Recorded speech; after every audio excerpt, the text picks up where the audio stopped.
목사님께서 하나님 말씀을 증거하시겠습니다.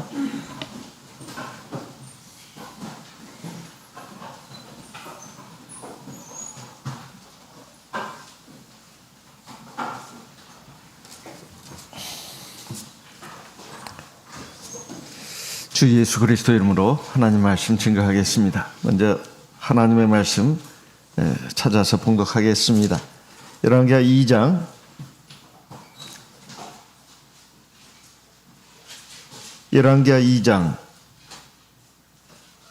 9절부터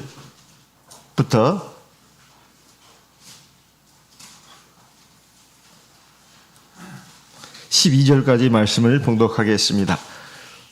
열왕기하 2장 9절. 건넌에 엘리야가 엘리사에게 이르되 나를 네게서 취하시기 전에 내가 네게 어떻게 할 것을 구하라. 엘리사가 가로되 당신의 영감이 갑절이나 내게 있기를 구하나이다. 가로되 네가 어려운 일을 구하는도다. 그러나 나를 네게서 취하시는 것을 네가 보면 그 일이 네게 이루려니와 그렇지 않으면 이루지 아니하리라 하고 11절. 두 사람이 행하며 말하더니 호련히 불수레와 불말들이 두 사람을 격하고 엘리야가 회리 바람을 타고 승천하더라. 12절. 엘리사가 보고 소리 지르되 내 아버지여 내 아버지여 이스라엘의 병거와 그 마병이여 하더니 다시 보이지 아니하는지라. 이 엘리사가 자기의 옷을 잡아 돌에 찍고, 우리가 성경을 볼 때 가장 극적인 장면이 무엇인가 할 때 아마 사람마다 보는 관점에 따라서 다른 답이 나올 수도 있겠습니다. 성경에는 사실 놀라운 일들이 많이 기록이 되어 있습니다. 그 중에 하나를 꼽으라고 한다면 단연코 오늘 여기 읽은 말씀이라고 할 수 있습니다. 이것은 엘리야가 하나님의 위대한 선지자로서 하나님의 사역을 하다가 그의 마지막 삶의 순간이 어땠는가를 우리에게 보여주고 있습니다. 성경에 보게 되면 죽음을 맛보지 않고 하늘나라로 지켜간 사람이 두 사람이 나옵니다. 우리 잘 알다시피 에녹과 엘리야입니다. 이 두 사람이 죽음을 맛보지 않고 바로 하늘나라로 직행했다 이렇게 나오는데, 에녹에 대해서는 사실 그 사실만 기록해 놓고 있습니다. 에녹이 죽음을 보지 않고 하늘로 불려갔다고, 하나님이 하늘로 데려가셨다고 이런 내용만 나와 있습니다. 그런데 죽음을 맛보지 않고 하늘로 올라간 또 한 사람 엘리야만큼은 그 구체적인 모습을 성경에 기록을 해놓고 있다는 것입니다. 이건 굉장히 놀라운 일이에요. 불수레와 불말이 나타나가지고 엘리야를 태우고 하늘로 올라갔다는 것이죠. 사실 이것은 승천입니다. 영원한 생명을 얻는 것이다. 사실 우리의 삶에 있어서, 특히 우리 하나님의 백성들의 삶에 있어서 가장 중요한 일은 바로 하늘나라 들어가는 것입니다. 이게 과연 그렇게 돼서 어떻게 되는가? 저 우주에 어떤 별에가 살고 있는가? 그게 아닙니다. 바로 하나님이 예비한 영원한 나라, 천국에서 살고 있다는 것입니다. 마태복음 17장에 보면 주 예수님께서 이제 변화산상에서 호련히 영광의 몸으로 변화되시고, 그리고 모세와 엘리야를 만나는 것을 볼 수가 있습니다. 거기에 엘리야가 나타납니다. 주님이 영광으로 몸으로 변화된 것처럼 아마 엘리야도 모세도 굉장히 영화로운 모습으로 거기에 나타났을 겁니다. 사실 베드로와 야고보, 요한은 이 피상적으로만 죽으면 뭐 천국에 간다고 하니 그런갑지 이렇게 생각을 하고 있었어요. 그리고 앞서 믿음 생활하다가 세상을 딴 많은 사람들 그 어떻게 어디서 있을까, 그것을 막연하게만 생각하고 있었는데 직접 눈을 보니까 깜짝 놀란 거예요. 바로 하늘나라 영광의 재현 아니겠습니까? 그대로 나타난 거예요. 그러니 베드로, 야고보, 요한이 너무나 두렵고 놀라고 감격을 해가지고 우리가 여기 있는 게 좋다고 하면서 세상 모든 근심걱정을 다 잃어버리지 않았습니까? 우리가 초막셋을 지켰는데 하나는 주를 위하여, 하나는 모세를 위하여, 하나는 엘리야를 위하여 하겠나이다. 자기들을 위한 집이 없어요. 우리가 이 하나님 나라에 영광에 지금 우리가 들어와 있구나. 그리고 이것은 사실이구나. 확실한 것이구나. 이걸 체험했는데 그 단초를 제공한 인물 하나가 누구냐면 바로 엘리야입니다. 엘리야. 그런데 우리 잘 알다시피 엘리야는 야고보서 5장 17절에 엘리야는 우리와 성정이 같은 사람이로되 제가 하나님 앞에 비 오지 않기를 간절히 기도한 적 3년 6개월 동안 비가 땅에 내리지 않냐고 다시 기도한 적 하늘에서 비를 내렸다. 이런 말씀이 나오지 않습니까? 근데 거기서 우리가 절대로 놓쳐서는 안 되는 게 엘리야는 우리와 성정이 같은 사람이라. 우리가 똑같이 부족하고 연약하고 불완전한 사람이다 이 말이에요. 사실 우리 지금 하나님의 백성이라고 하지만은 겉으로 보면 멀쩡한 것 같아도 우리 다 정신적으로나 육체적으로나 다 약한 존재들이잖아요. 그리고 불완전한 존재입니다. 뭐가 기쁘고 즐거운 일이 있을 때는 그냥 거기에 푹 빠져가지고 정신이 없어요. 그 반대로 조금 괴롭고 힘든 일이 오면은 팍 가라앉습니다. 막 살고 싶은 생각도 안 나요. 이렇게 불완전한 약한 존재예요. 그리고 하나님 말씀을 지금까지 얼마나 많이 먹었습니까? 기도도 어디 뭐 수도 없이 했어요. 그런데 어느 순간 보면은 내가 정말 이 믿음이 바로 서 있는가 이렇게 자문해 볼 때 그렇다 하고 자답할 수 있는 사람이 별로 없습니다. 물론 그 순간에 믿음이 마음이 영적인 상태가 튼튼하면 나는 뭐 틀림없다고 이렇게 말할 수 있겠죠. 근데 그것이 얼마나 가냐 이 말이에요. 사람은 굉장히 정신적으로나 육체적으로나 연약한 존재입니다. 불완전한 존재예요. 그런데 이 같은 사람이 바로 엘리야도 그랬다는 것입니다. 우리가 성정이 같다는 건 그런 뜻이에요. 근데 어떻게 그렇게 하나님 앞에 비 오지 않기를 기도했더니 3년 6개월 동안 비가 안 오고 그리고 또 비가 오기를 기도했더니 비가 내렸냐 이 말이에요. 우리가 이미 열왕기상 18장으로부터 쭉 해가지고 우리 살펴봤습니다. 사실 엘리야의 사적을 생각해 보면 이것이 사실 가장 극적인 장면이라고 생각돼 가지고 야고보 사도는 그 부분만을 기록해 놓고 있어요. 근데 사실은 그보다 더 극적인 것은 오늘의 이 장면이라고 말할 수 있어요. 사람이 갑자기 나타난 불수레와 불말을 타고 하늘로 올라간다는 거 이거 사실 있을 수 있는 일입니까? 이걸 체험한 사람이 누가 있냐 이 말이에요. 성경에서 유일하게 엘리야만 있습니다. 근데 우리가 똑같은 성정을 가진 사람이라네요. 우리처럼 부족하고 흠도 있고 연약한 그런 평범한 인간이라는 뜻입니다. 근데 어떻게 이 놀라운 일을 경험했냐 이 말이에요. 그리고 성경에 기록이 되어 있습니다. 신약 시대로 넘어와서 엘리야에 대한 얘기가 제법 나옵니다. 예수님께서 무슨 말씀하실래 엘리야 시대에 어떤 과부가 있었고 엘리야 시대에 뭐 이런 식으로 쭉 나온다 이 말이에요. 그리고 말라기 마지막 장에 가면 이제 엘리야가 나타날 것이다. 말세에 엘리야가 나타날 것이다. 말라기 맨 끝장에도 나오지 않습니까? 그게 바로 세례 요한을 가리키잖아요. 그리고 말세 참교회를 예표하지 않습니까? 이 엘리야는 보통 사람이지만 보통 사람이 아닌 이런 삶을 살았다 이 말이에요. 그러면 우리도 그럴 수 있다는 것입니다. 우리도 충분히 그럴 수 있다는 거예요.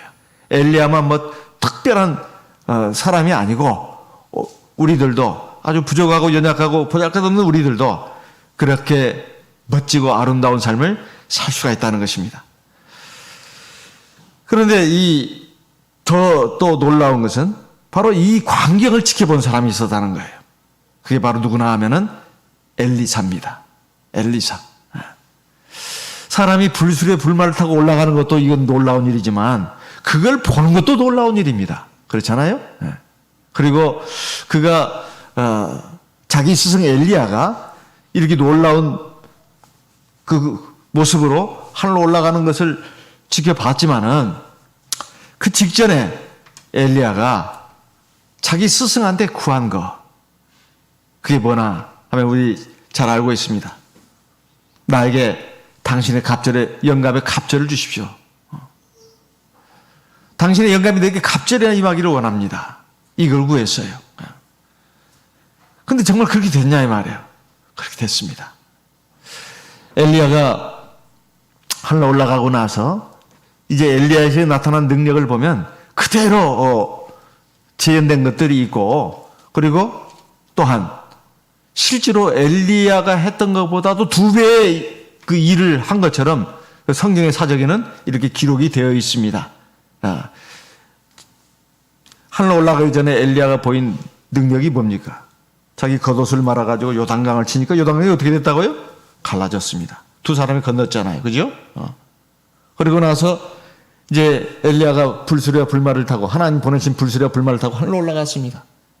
엘리사는 너무 비통해가지고 아버지여, 내 아버지여, 이스라엘의 병거와 마병이 하면서 막 비통해하면서 막 울부짖었습니다. 자기 옷을 찢었어요. 그런데 이제 하늘로 올라가던 엘리야, 자기 스승이 겉옷을 이렇게 떨어뜨린다. 그걸 붙잡아가지고 엘리야 하나님 어디 있냐고 요단강을 치니까 요단강이 또 갈라지는 거예요. 그대로 역사가 일어나는 거 아닙니까? 그리고 우리가 그 사르밧 과부 집에 가서 어느 정도 기간 머물면서 살았던 것도 우리가 알고 있습니다. 그 떡가루, 그 기름이 떨어지지 않았다는 거죠. 엘리사도 마찬가지입니다. 어떤 과부가 참 빚이 너무 많아가지고 그 남편이 아마 선지자, 신학생이었는가 봐요. 선지자 생도. 자기 남편이 죽었어요. 과부로서 자기 아들하고 이제 어떻게 살 도리가 없다. 빚을 많이 졌어요. 이러다가 이제 아들이 이제 종으로 팔려가게 생겼어요. 그래서 어려움을 하소연하니까 네 집에 병이 얼마나, 그릇이 얼마나 있느냐. 없으면 있는 대로 빌려서라도 가져와라. 그래가지고 가져와가지고 그 기름을 갖다가 이제 그 방에 들어가서 붓게 하지 않았습니까? 그러니까 기름 부을 때마다 기름이 계속 나왔잖아요. 이거 가지고 팔아서 너와 네 아들의 생활하는 데 써라. 그런 거 하며, 그 다음에 엘리야가 머물던 그 사르밧 과부의 아들이 죽었는데 하나님께 기도에 살리지 않았습니까? 엘리사도 마찬가지입니다. 한 과부의 아들을 살렸잖아요. 그리고 아람 군대가 쳐들어왔을 때 사실 이스라엘이 굉장히 위태했습니다. 그런데 하나님이 역사를 해가지고 아람 군대의 눈을 멀게 했잖아요. 엘리사를 사실 잡으러 온 것이죠. 이스라엘 침공할 때마다 하나님이 엘리사 선지자를 통해서 그 군대가 어느 길로 침공에 들어올지 위치하며 전략하며 다 가르쳐 준다 말이에요. 이스라엘 왕한테. 그러니까 방비를 철저히 해가지고 다 물리쳤습니다. 그것을 이제 아람 나라에서 알고는 이 엘리사를 잡아야 된다. 그래가지고 군대를 급파했잖아요. 그런데 하나님이 역사해가지고 결국은 그 군대가 다 물러가게 한 거 성경에는 굉장히 많이 나옵니다. 오늘 말씀을 또 쭉 보게 되면 그 마지막 부분에 가서 그 물을 갖다가, 소금물을 갖다가 단물로 만드는 장면도 나옵니다. 여리고의 그 좋지 않은 물을 갖다가 좋은 물로 만드는 장면도 나오지 않습니까? 사실 이것은 엄청난 하나님의 능력입니다. 또 엘리사가 자기 스승이 이렇게 참 놀라운 모습으로 승천한 것을 지켜봤습니다. 근데 그 직전에 자기 스승이 자기한테 물었을 때, 소원을 물었을 때, 네 소원이 뭐냐고 물었을 때, 뭐 돈을 구할 수도 있습니다. 제가 살아보니까 역시 돈이 최고입니다. 돈 좀 많이 좀 주십시오. 그러면 내 자신을 위해서 쓰겠지만 내가 좋은 일을 하는 데도 쓰겠습니다. 돈 많이 주십시오. 이렇게 구할 수도 있잖아요. 그래도 세상 살아보니까 역시 명예로운 지위와 권세가 필요합니다. 돈은 저절로 따라오더라고요, 보니까. 저에게 명예로운 지위와 권세를 주십시오. 그거 구하지 않았습니다. 역시 무병장수가 최고입니다. 무병장수를 구하지도 않았어요. 엘리야가 구한 것은 참 도대체 현실성이 없는 것을 구했습니다. 영감을 구했다 이 말이야. 영감 그러면 자꾸 오해하지 말라고 했습니다. 할망구의 반대말이 아니라고. 영적인 감동, 즉 영적인 지혜와 영적인 능력을 주십시오. 당신이 갖고 있었던 영적인 지혜와 영적인 능력을 나도 갖게 해주십시오. 그 말입니다. 줄여서 영감이에요. 영적인 지혜와 영적인 능력, 그것이 왜 필요하냐 이 말이에요. 사실 오늘 우리에게도 정말 필요한 것은 그것입니다. 돈이 필요하고 세상에 지위와 명예 권세가 필요하고 그리고 무병장수가 필요한 거 아닙니까? 필요하죠. 필요합니다. 하지만 그것은 한계가 있어요.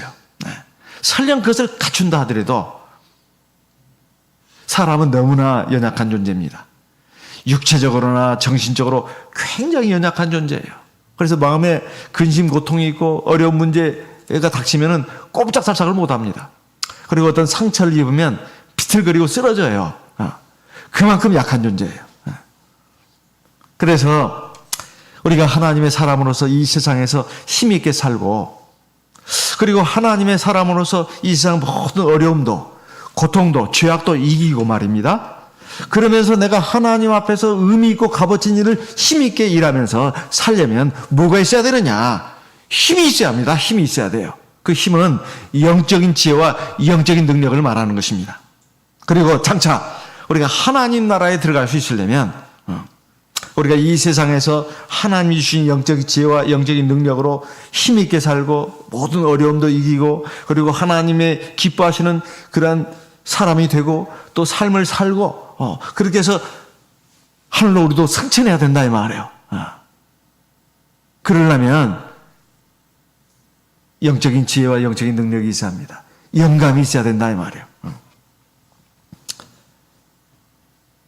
엘리야가 하늘로 승천하는 것을 이 제자 엘리사가 지켜봤습니다. 비통해하면서 울부짖은 말 가운데 이런 말이 나오지 않습니까? 열왕기하 2장 12절에 보면 엘리사가 보고 소리 지르되 내 아버지여 내 아버지여. 그 다음에요 이스라엘의 뭐요? 병거와 그 마병이요. 병거와 마병이 뭡니까? 병거와 마병이 오늘로 말하면 탱크 전차예요. 비행기예요. 기관총입니다. 박격포예요. 무기입니다. 무기예요. 엘리야 자기 스승이 이스라엘의 아주 강력한 무기였다는 거예요. 원자 폭탄과 같은 것입니다. 북한이 세상에서 아주 못 사는 나라 중에 있잖아요. 그런데도 저렇게 큰 소리 치는 이유가 뭡니까? 뭐 가지고 그러는 거예요, 지금? 그놈의 핵 때문에 그러는 거예요. 핵 때문에. 원자 폭탄 때문에. 우리도 지금 만들 기술이 있다고 하잖아요. 시간만 좀 6개월 안에 뚝딱 만들어낸다네요. 우리가 참고 있는 거죠. 하지만 어쨌든 그 무기가 힘인 것입니다. 우리나라 지금 세계 군사적인 면에서도 세계 6위 정도 한다고 그러네요. 6위 정도. 이제 곧 있으면 한 3위 정도로 올라간다는 말이 들려옵니다. 옛날에 우리가 참 수치스러운 역사가 있었기 때문에 유비무환이다 해가지고 이렇게 철저하게 자주국방을 위해서 이렇게 만전의 준비를 다 한 것 같습니다. 어쨌든 그러니까 주변 나라들이 이제 좀 떨잖아요. 그런데 이 역할을 한 사람이 누구냐? 엘리야라는 거예요. 그럼 병거와 마병이 전쟁에서 승리하기 위해서 있습니다. 혹은 나를 지키기 위해서 있습니다. 나를 보호하거나 아니면 적을 물리치거나 적과 싸워서 승리하기 위해서 병거와 마병이 있어야 된다 이 말이에요. 그런데 이것이 바로 우리 하나님의 백성들에게 있어서는 뭐냐? 영감이다 그 말입니다. 영적 지혜와 영적 능력이라는 거예요. 그래서 에베소 3장 16절에 보면 사도 바울이 우리 성도들을 위해서 하나님께 기도하는 내용이 나오잖아요. 오직 성령으로 너희 속사람을 어떻게 해요? 강건하게 하옵시고. 너희 속사람을 그랬어요. 속사람. 겉이 멀쩡하면 뭐합니까? 그것은 주렁주렁 막 뭘 달고 많이 있어요. 근데 속은 굉장히 허약하면 쓰러지게 돼 있어요. 아무것도 아니에요. 아무것도 아닙니다. 근데 속이 하나님의 능력으로 딱 꽉 차 있으면 어떤 어려움도 어떤 마귀의 시험도 이겨낼 수가 있어요. 세상의 어떤 고난도 이겨낼 수가 있습니다. 심지어 내 육체의 정욕도 내 육체의 그 연약함도 다 극복할 수가 있어요. 그리고 정말 우뚝 설 수가 있습니다. 에베소 6장 10절 이하에 보면 하나님의 전신갑주로 영적인 무장을 하는 말씀이 우리가 계속 들어왔잖아요. 그의 능력으로 너희가 강건해져라. 하나님의 능력으로 강건해지라는 거 아니에요? 바로 엘리사는 그것이 중요한 걸 알았어요. 그래서 엘리사가 자기 스승이 가졌던 영적인 능력, 영적인 지혜의 갑절을 받게 되었습니다. 왜냐하면 그 구절이 어디가 있느냐. 엘리야가 자기 제자에게 말했습니다. 네가 참 나한테 어려움을 구하는구나. 이것은 내가 해줄 수 있는 게 아니다. 하지만 하나님께서 나를 불려 올라가시는 것을 네가 보게 된다면 그 일이 너에게 일어날 것이다. 만약에 네가 그걸 못 본다면 일어나지 않을 것이다. 이렇게 말씀했어요. 이걸 엘리사가 봤습니까? 안 봤습니까? 봤습니다. 자기 스승이 불술에 불만을 타 올라가는 걸 봤어요. 다른 제자들은 못 봤습니다. 참 희한한 일이에요. 아니, 불술에 불만을 나타나면 다른 제자들도 봐야 되지 않냐? 요동강 저편에 있는 제자들도 봤을 거 아니냐? 못 봤어요.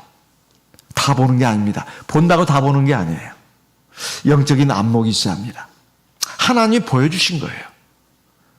불수레와 불말이 나타나가지고 엘리야를 태우고 하늘로 올라가는 것을 엘리사에게는 보여줬어요. 그래서 영감을 갑절이나 받은 것입니다. 그래서 그 이에 일어난 일을 보면 아까도 말씀을 잠깐 드렸습니다. 어떻게 그러면 이렇게 자기 스승 엘리야가 가졌던 영감의 2배를 받게 됐는가 하는 것입니다. 누구라도 좀 쓸만한 사람이 있으면 바짓가랑이도 붙들고 네 소원 말해봐. 그런 유행가도 있더만요. 네 소원 말해보라고. 무슨 시대가 불렀던 그러니까 이제 그래 들어줄게 해가지고 그렇게 그 간단히 끝난 걸까요? 그게 아닙니다. 그게 아니에요.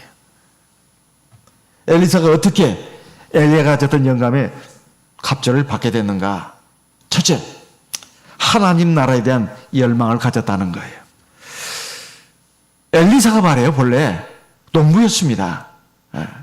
지금은 좀 다릅니다. 지금은 농사 짓는 사람도 본지가 진짜 농사도 잘 짓더라고요.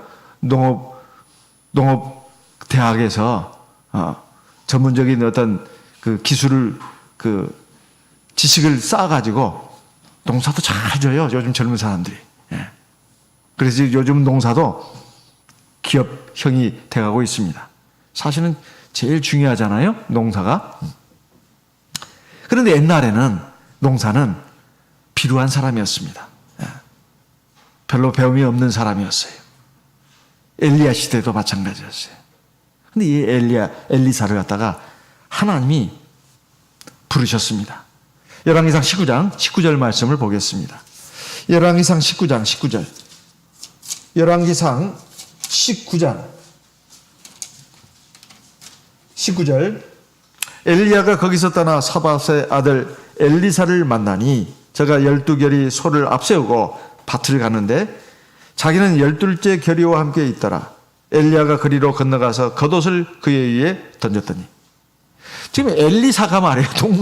농사꾼입니다. 농사 짓는다고 소를 가지고 밭을 갈고 있었어요. 근데 엘리야가 지나가다가 자기 겉옷을 이렇게 던졌습니다. 거기다가. 이것은 찜한 거예요. 너 나 따라오라 그 말입니다. 너 하나님의 사람이 돼서 하나님의 일을 해야 된다. 이렇게 이제 표시를 한 거예요. 그러니까 엘리사가 어떻게 했습니까? 그건 너무 부담스럽습니다. 딴 데 알아보세요. 그러지 않았어요. 하나님의 눈은 정확합니다. 하나님이 이미 엘리야에게 말씀하셨습니다. 엘리사에게 기름을 부어서 너의 후계자가 되게 해라. 너의 뒤를 이어서 하나님 일을 하게 해라. 그래서 지금 가서 엘리야는 이렇게 던진 것입니다. 그러니까 엘리사가 딱 순종을 했어요. 순종을 했습니다. 근데 20절을 보겠습니다. 저가 소를 버리고 엘리야에게로 달려가서 이르되 청컨대 나로 내 부모와 입맞추게 하소서. 그리한 후에 내가 당신을 따르리이다. 엘리야가 저에게 이르되 돌아가라. 내가 네게 어떻게 행하였느냐 하니라. 이 말을 보면은 뭔가 좀 앞뒤가 안 맞는 것 같습니다.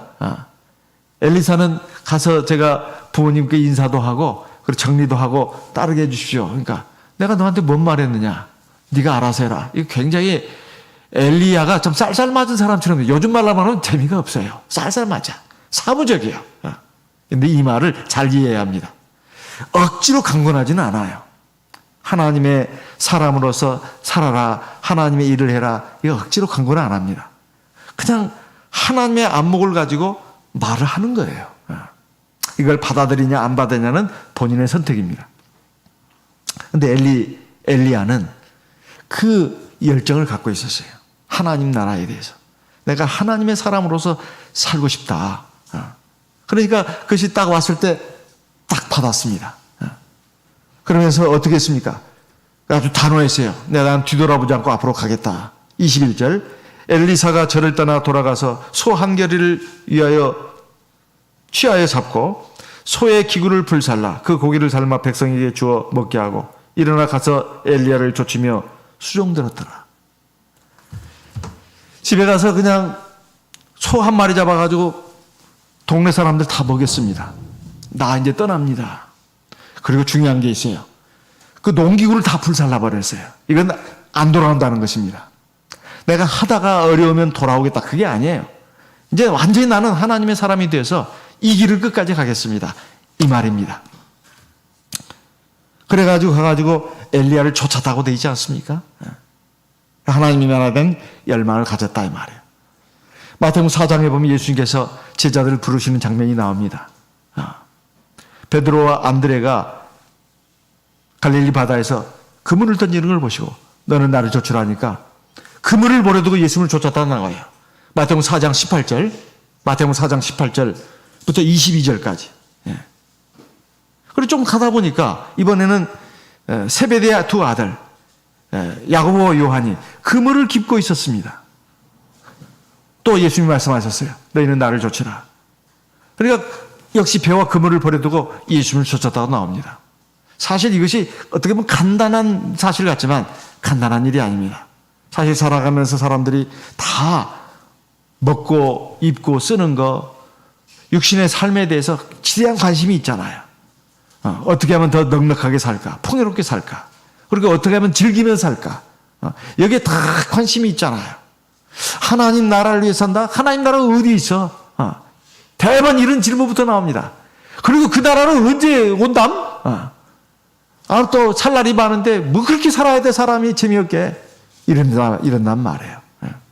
그런데 주님이 부르시니까 따라 나섰어요. 이것은 꼭 주의 일꾼으로 헌신해야 된다. 교회를 뭐 많이 해야 된다. 그 말이 아닙니다. 우리가 하나님 나라, 하나님에 대해서 하나님이 주시는 은총에 대해서 정말 사모하는 마음이 있어야 된다. 그 말입니다.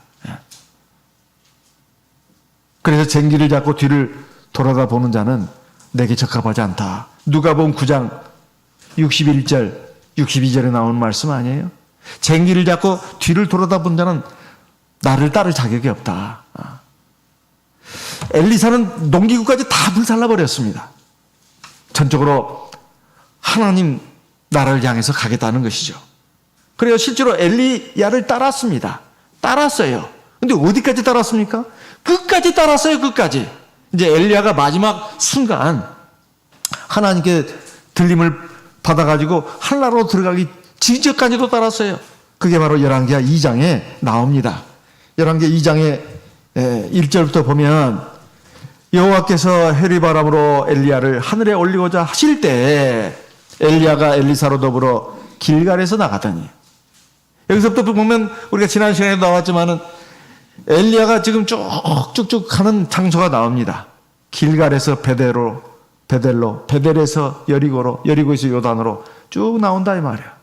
그 주 목적은 바로 선지 학교 학생들, 자기 제자들을 만나가지고 격려도 하기 위해서, 권면도 하기 위해서 방문한 것으로 이렇게 우리가 추정을 합니다. 그런데 그 장소마다 다 의미가 있다 이 말이야. 근데 엘리사가 말입니다. 자기 스승이 가는 곳마다 따라갔어요. 너는 여기 머물러라 해도 아니요. 저는 스승님이 가는 대로 다 따라가겠습니다. 내가 하나님을 그렇게 맹세하는데 나는 끝까지 따라가겠습니다. 이것이 굉장히 중요합니다. 근데 여기 마지막 그 순간은 의미가 있다 이 말이에요. 첫째는 길갈입니다. 길갈. 2장 1절에 보면 길갈에서 나가더니 그 길갈이 어떤 곳이냐. 원문, 히브리 원문의 뜻은 말입니다. 굴러간다는 뜻이라고 해요. 굴러간다. 뭘 굴러간다? 애굽에서 옛날에 이스라엘 백성들이 종살이 했습니다. 그래가지고 이제 거기서 나올 때 이미 할례를 받았지만은 나와가지고 광에서 태어난 2세대들이 있어요. 할례를 받지는 못했어요. 그래서 하나님이 명하셨습니다. 너희들 할례 받아야 돼. 그래가지고 애굽의 모든 것을 이제는 완전히 떨쳐버려야 돼. 그러면서 그 할례의 의미조차 하나님이 말씀해 주십니다. 여호수아 5장 2절부터 보겠습니다. 여호수아 5장입니다. 여호수아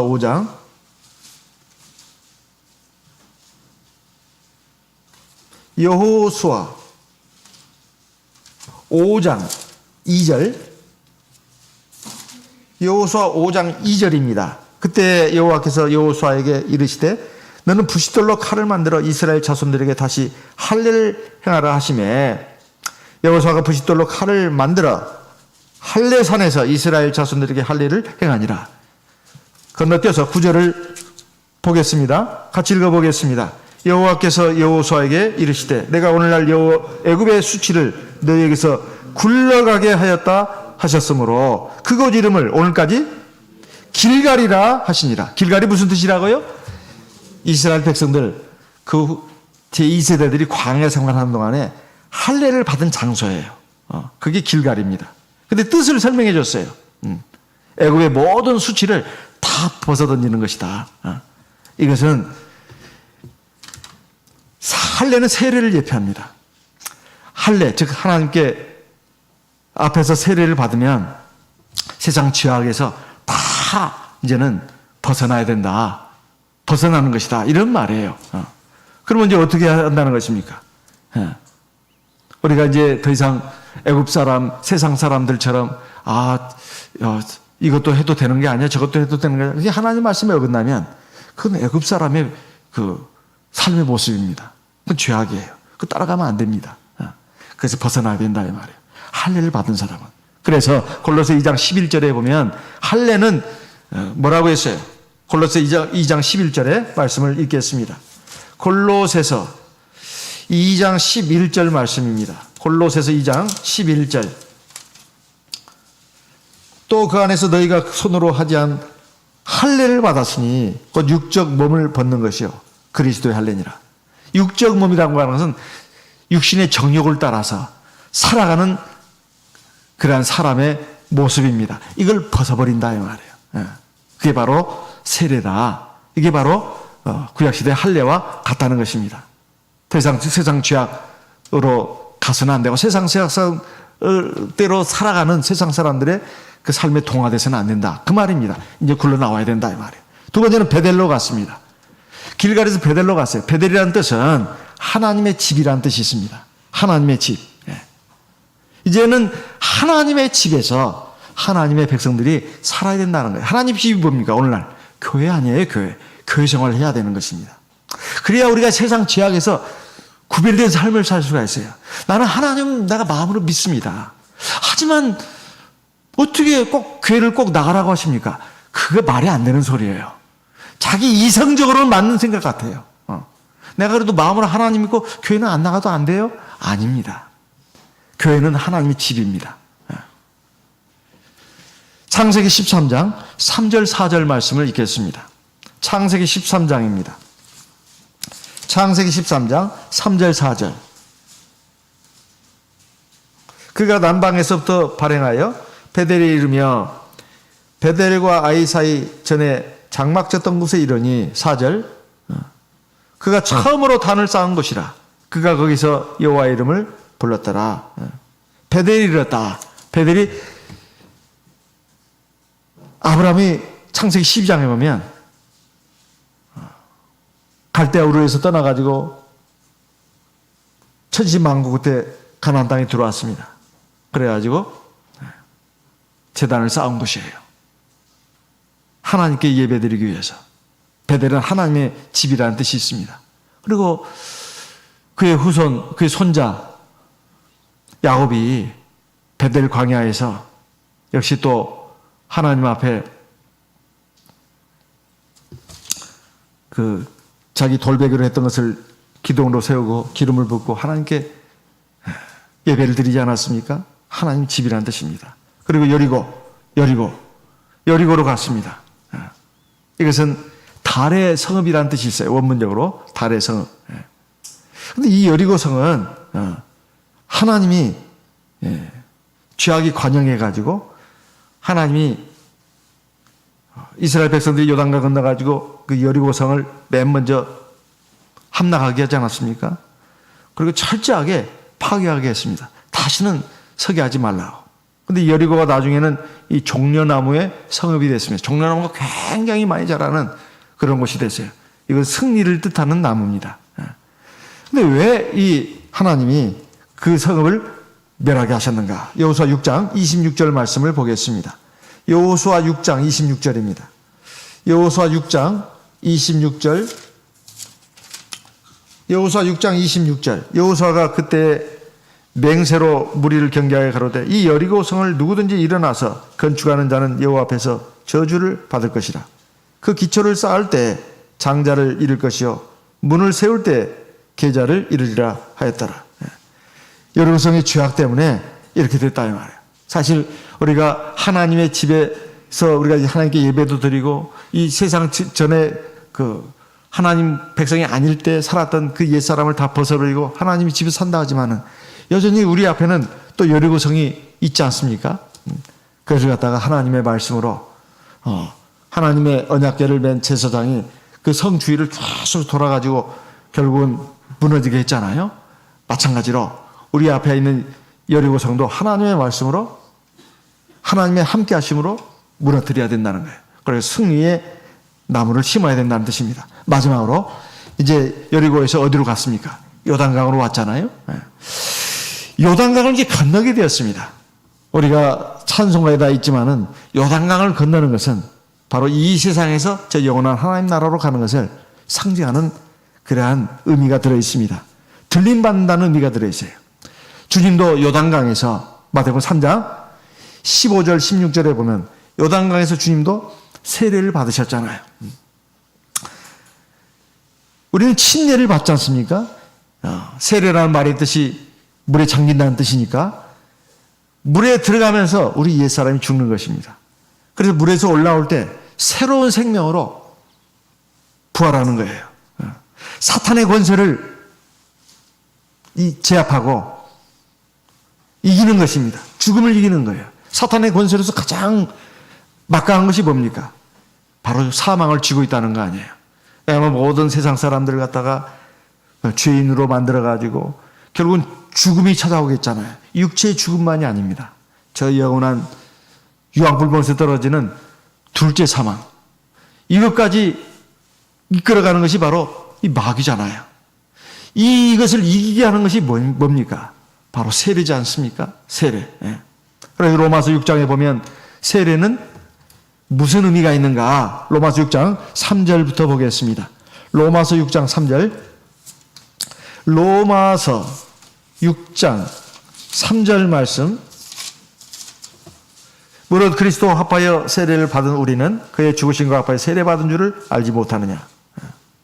4절. 그러므로 우리가 그의 죽으심과 합하여 세례를 받음으로 그와 함께 장사되었나니 이는 아버지의 영광으로 말미암아 그리스도를 죽은 자 가운데 살리심과 같이 우리로 또한 새 생명 가운데서 행하게 하려 함이니라.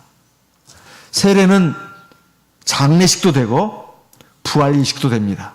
첫째 부활이에요. 첫째 부활. 첫째 부활. 그러면 이제 하나님의 백성으로서 새로운 생명을 받아가지고 살아가는 것이다. 7절에 보면 이는 죽은 자가 죄에서 벗어나 의롭다 하심을 얻었음이니라. 이제 하나님의 의로운 백성으로서 우리가 살아가는 것이다 이 말이에요. 그러면 장차 우리가 저 사망의 강을 건너서 저 영원한 하나님 나라에 들어가게 된다는 것입니다.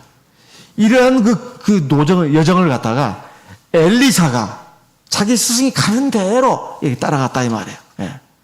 이것이 굉장히 중요한 일입니다. 오늘날은 우리는 주 예수를 따라가야 합니다. 네. 바로 참 하나님. 우리에게 성령으로 주시고 성령이 우리를 인도해 가시잖아요. 우리 주 예수를 바라보면서 그 뒤를 따라가야 된다 이 말이에요. 예. 그래야 우리가 이 세상에 사는 동안에도 하나님의 성령의 능력이 내 안에서 강해집니다. 사실 사람은 나에게 조금 잘해줄 수도 있고 못해줄 수도 있어요. 그리고 잘해준다 한들 이게 한계가 있습니다. 육신의 부모도 마찬가지예요. 나중에 부모도 나이가 들면 해주고 싶은 마음이 설령 있다 하더라도 해줄 능력이 없어요. 또 부모도 사람이기 때문에 나이가 들면 변하기 마련이에요. 자기밖에 모른다거나 아니면 어린애 같이 된다거나 이제 자녀가 부모를 보살펴줘야 되는 경우도 있습니다. 세상에서 누구보다 나를 제일 사랑하는 부모도 인간이기 때문에 나중에 그렇게 된다 이 말이에요. 끝까지 자녀를 생각하고 염려하면서 이렇게 하는 부모가 그렇게 많지가 않습니다. 있기는 있어요. 근데 많지가 않아요. 그러면 세상에 뭐 누구도 마찬가지잖아요. 어느 누구도 마찬가지예요. 아무리 좋았던 관계도 한 번 틀어지면 또 남이 되는 것이 인간 세상 아닙니까? 원수가 되기도 하죠. 근데 사람은 나에게 그렇게 힘이 되는 게 아닙니다. 사람을 믿고 의지하지 말라고 성경에 여러 번 나오고 있어요. 사람은 절대 믿지 마라. 오직 하나님을 믿어도 사람은 어떤 대상이냐? 그저 내가 사랑할 대상이에요. 내가 나를 사랑해 줄 대상이 아니고 내가 사랑할 대상입니다. 하나님을 사랑하라. 내 이웃을 내 몸같이 사랑하라. 그랬지 네 이웃이 너를 네 몸같이 사랑할 것이라. 그런 계명은 없어요. 그래서 사람도 믿을 만한 존재는 아닙니다. 오로지 하나님만을 믿고 따라가야 된다. 그러면 하나님이 나에게 힘을 주십니다. 지혜와 능력을 주신다 이 말이에요. 그 다음에 세 번째, 엘리야가 하늘로 올라가면서 겉옷을 떨어뜨렸는데 그것을 엘리사가 받았는데 어쨌든 영감을 갑절이나 받았어요. 그 한 사건 때문에 그렇게 받은 것일까요? 그러기까지 과정을 좀 보셔야 합니다. 세 번째는 엘리사가 엘리야를 섬겼습니다. 열왕기하 아까 읽었던 열왕기 상해 19장의 내용을 보더라도 마찬가지입니다. 마찬가지예요. 엘리야를 따르며 수종 들었더라 이렇게 되어 있습니다. 열왕기하 3장 11절 말씀을 보겠습니다. 열왕기하 3장 11절. 열왕기하 3장 11절입니다. 열왕기하 3장 11절. 여호사밧이 가로되 우리가 여호와께 물을 만한 여호와의 선지자가 여기 없느냐? 이스라엘 왕의 신복 중에 한 사람이 대답하여 가로되 전에 엘리야의 손에 물을 붓던 사밧의 아들 엘리사가 여기 있나이다.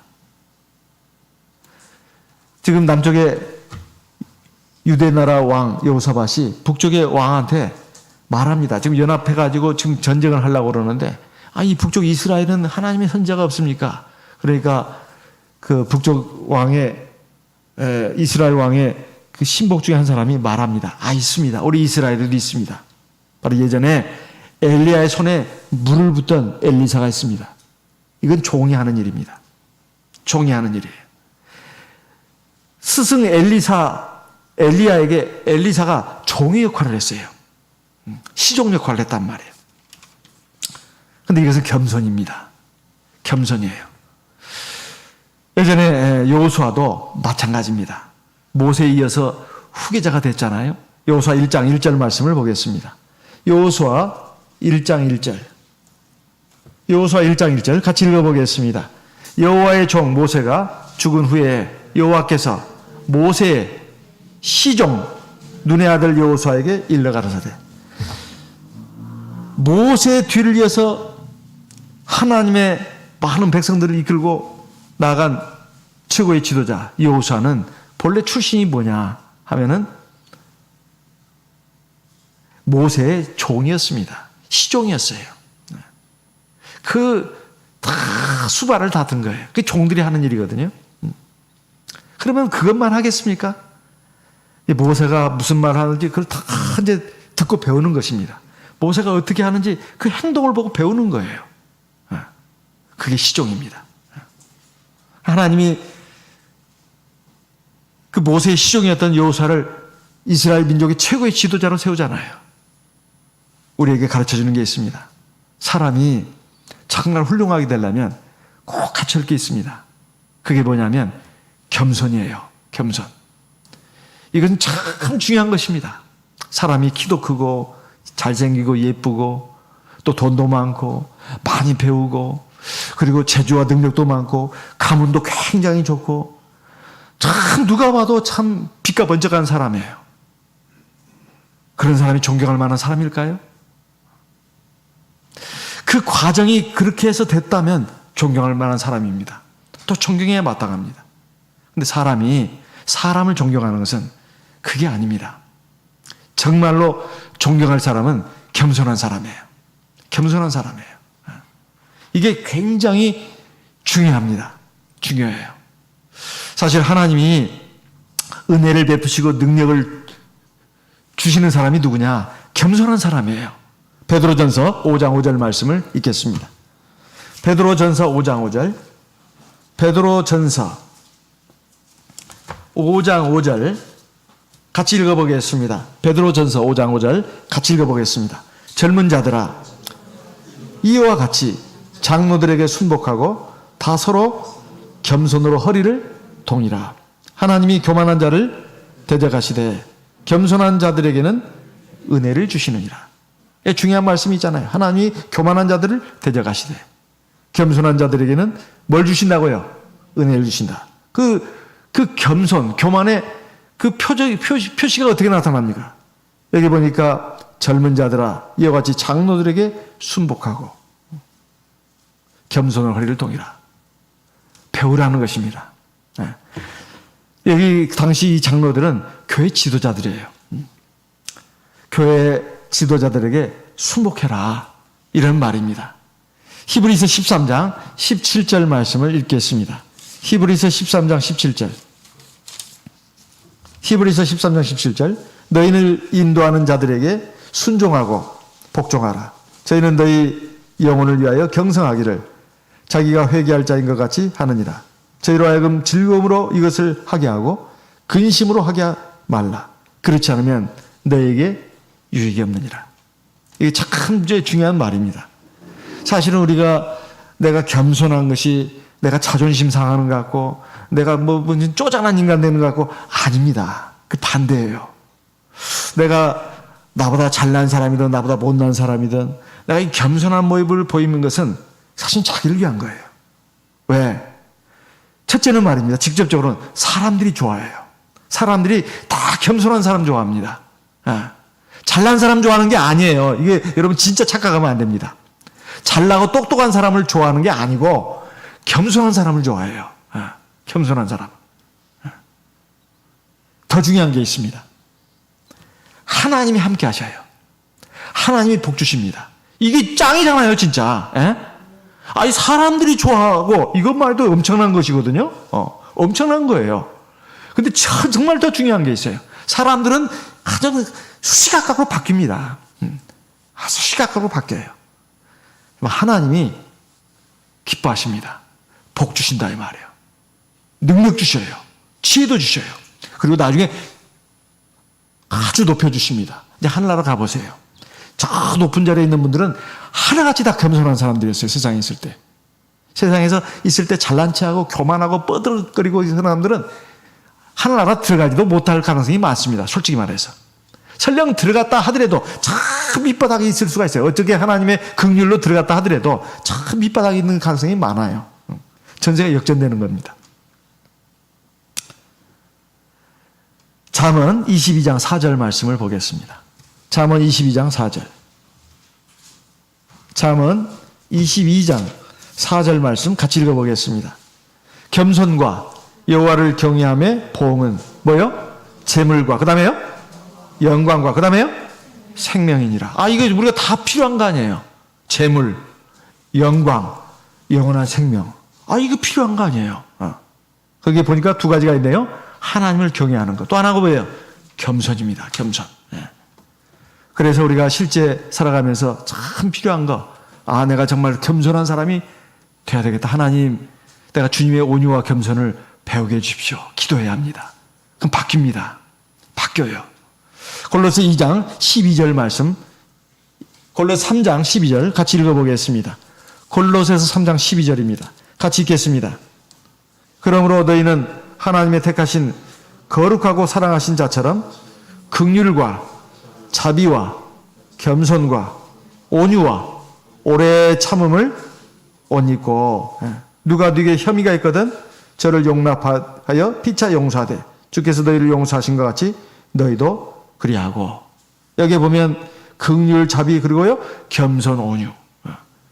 이게 사실 사람이 자기에게 말 다 의사 표현 안 하고 이렇게 잘 참아주고 말도 않고 가만히 있는 사람 바보같이 보입니다.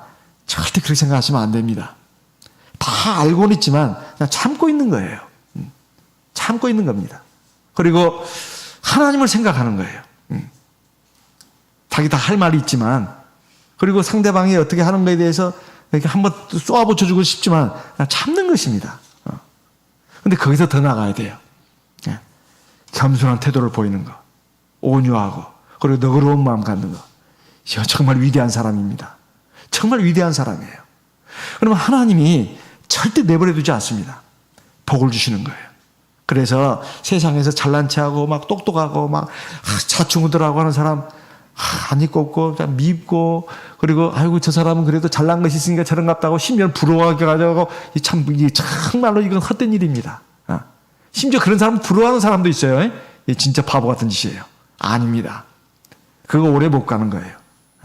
나중에 그 추락하는 모습은 처참하게 자를 짝이 없습니다. 왜 그렇게 되려고 하냐면 하나님의 말씀 다 진리입니다. 인생 교과서예요. 빨리 알아들어야 합니다. 그리고 겸손해야 배울 수가 있어요. 겸손하지 않은 사람이 누구한테 뭘 배우겠습니까? 우리가 집에서도 부모님 나보다 학벌이 높지 않아도 그래도 인생의 지혜가 많고 삶의 지혜가 있으니까 내가 부모를 공경하고 배워야 되겠다. 나보다 가방끈이 짧아도 부모는 삶의 지혜가 있다. 이게 겸손이에요. 학교에 가서도 마찬가지입니다. 함부로 선생님 이름을 함부로 부른다거나 별명 그러면 안 됩니다. 세상 사람들이 그렇게 해요. 우리는 그러면 안 돼요. 꼭 님자 붙여줘야 합니다. 이것이 겸손한 모습이에요. 교회 안에서도 마찬가지예요. 장로님, 집사님 님자 붙여주는 게 좋아요. 본인이 없을 때라도.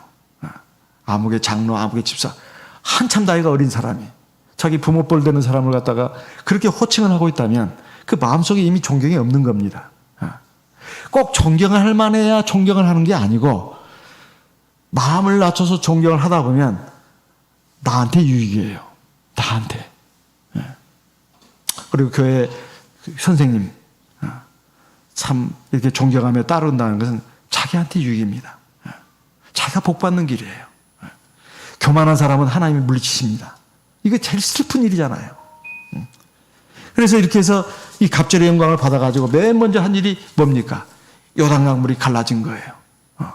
이것은 우리 앞에 어떠한 어려운 문제라도 하나님이 함께 하심으로 해결이 된다는 뜻입니다. 두 번째, 여리고의 못 쓰는 그 물이 아주 단물로 바뀌어요. 생명의 물로 바뀝니다. 놀라운 역사가 일어나요. 그런데 다른 제자들이 없었냐? 있었습니다. 있었어요. 그 다른 제자들은 뭐라고 말을 하냐? 엘리사한테 이렇게 말합니다. 우리에게 명을 내려주십시오. 이제는 당신이 우리의 스승이십니다. 엘리야 선생님, 선지자, 지금 어디에 시체가 떨어져 가지고 나뒹굴고 있는지 모릅니다. 독수리가 와서 까마귀가 와서 또 산짐승, 들짐승이 와서 물어뜯으면 어떡합니까? 그 시신을 우리가 수습하게 해주세요. 가지 마라. 가지 마라. 하나님 나라로 하나님이 데려가시다. 우리는 그거 못 믿어요. 이겁니다. 똑같이 하나님 믿고 하나님 말씀을 듣고 배워도 영감을 받지 못한 사람들. 여전히 현실적이에요. 하나님의 역사 능력을 못 믿는 거예요. 그리고 꼭 인간적으로 현실적으로 생각해요. 하도 강권하니까 그럼 가봐라. 제자들이 가가지고 막 수성을 찾아봤습니다. 저 올라갔으니까 이 회로gram 다 올라갔으니까 저기 좀 떨어졌을 거야. 아니야, 저기쯤일 거야. 제자들 의견이 가지각색이 나왔겠죠. 사방으로 뒤져봤어요. 없어요. 그래서 와서 없습니다 보고합니다. 내가 너희들한테 말했잖아. 가지 말라고. 하나님의 역사 못 믿는 거예요. 우리가 부활이 있다 없다 우리는 좀 믿습니다. 그런데 하나님 믿는 백성 가운데도 안 믿는 사람들이 있어요. 육신은 가루가 되고 설령 화장을 하든 매장을 하든 아무 의미가 없습니다. 그것은 물에 그냥 던져서 물고기 다 뜯어먹어도 상관이 없어요. 하나님이 다 부활시킨다고 되어 있습니다. 그럼 그걸 믿어야 되지. 그냥 이게 화장을 하면 안 되고 매장을 하면 안 되고 이거 따지고 있는 사람들은 아직도 이 하나님의 역사 능력을 못 믿는 거예요. 옛날 사람 믿지 않는 사람처럼 생각하는 것입니다. 몇 자리가 어디가 좋을까? 진짜 웃기는 말이에요. 상관없어요. 부활이 있다 이 말이에요. 하나님의 말씀도 능력도 자기 한도 내, 세상적인 한도 내에서만 받아들이는 거예요. 엘리사와 다른 그 제자들의 차이점이 이겁니다. 그래가지고 하나님의 역사, 하나님의 말씀을 안 받아들여 고지고대로 세상적으로 인간적으로만 이해를 하는 거예요. 그게 더 못 나가는 것입니다. 애석한 일이에요. 두 번째, 또 헛수고했잖아요. 가지 말라고 했습니다. 엘리사가. 근데 아니에요. 우리 찾아야 합니다. 찾아서 그래도 장례식이라도 잘해드리고 싶어요. 근데 그냥 한 군데 사지고 다녔잖아요. 헛수고가 왔습니다. 이렇게 하나님의 성령에 영감이 없는 사람들은 인생을 헛수고하면서 헛시간 보내면서 살아요. 귀한 시간을 말해요. 엉뚱한 데다 말해요. 자기 생각만 믿고 애석한 일입니다. 하지만 하나님의 성령에 감동이 된 사람들, 하나님의 성령에 충만한 사람들은 영적인 안목이 있어요. 판단력도 정확합니다. 그리고 지혜가 있어요. 그리고 멀리 내다봅니다. 그 시간 낭비하지 않아요. 인생을 허랑방탕하게 허비하면서 사는 것은 참 애석한 일입니다. 엘리사의 제자들은 그랬다 그 말이에요. 차이점이 뭡니까? 엘리사는 엘리야가 가졌던 영감에 갑절을 받았어요. 엘리사의 제자들은 자기 스승의 불술에 불말 타고 가는 것도 보지도 못했습니다. 그냥 어디론가 하늘로 올라간 것 같은데 하늘 쉬고 올라가는데 불술의 불말은 안 보였겠죠. 바람이 와서 그냥 이렇게 내동댕이 친 걸로만 보였단 말이에요. 그래서 하나님 믿어도 이렇게 육적인 사람이 있습니다. 그러면 참 정말 하나님의 능력이 함께하지 않아요. 그리고 하나님의 말씀, 살아계심, 능력 이거 믿지도 않고 그냥 깨작깨작 살다가 죽습니다. 이건 빛나는 인생이 아니에요. 정말로 세상에서 내가 멋지고 황홀하고 훌륭한 삶을 살려면 엘리야처럼 엘리사처럼 해야 합니다. 우리도 그렇게 할 수 있습니다. 우리도 엘리야가 될 수 있고 우리도 엘리사가 될 수 있어요. 왜요? 엘리야가 우리와 성령이 어떤 사람이라고요? 같은 사람이라고 했습니다. 우리도 할 수 있습니다. 야, 너도 할 수 있어. 야, 너도. 야, 나도.